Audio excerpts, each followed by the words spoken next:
جمهوری زانایان لە ئەهلی عیلم ئەفەرمون کڕینی پشیلە یا فرۆشتنی پشیلە دروستە و هیچ کێشەیەکی تیان نییە. یعنی ئەگەر کەسێ لە بازار دوکانی پشیلەی هەبێت، پشیلە بە خەڵک بفرۆشێت و خەڵکیش بڕوا لێی بکڕێت، هەم بۆ کابرای فرۆشیار جائیزە و ئەوەشی کەوا کڕیارە جائیزە.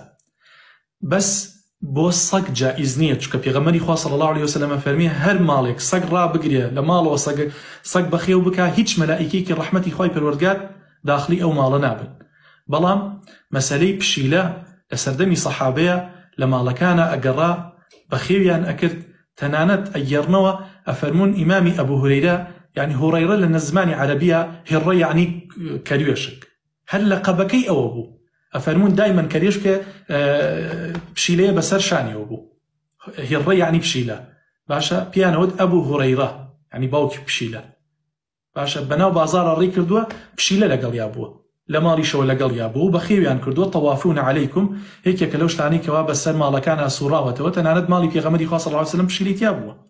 لە ئاوەکەی خواردوەوە پێغەمبەری خوا صلی الله علیه وسلم چوە دەستنوێژی لەو ئاوە گرتووە. بۆیە ئەو کەسانی کە حەزیان بە پشیلەیە ئەتوانن بڕۆن پشیلە بکڕن و بەخێوی بکەن و باشە یاریشی لەگەڵا بکەن.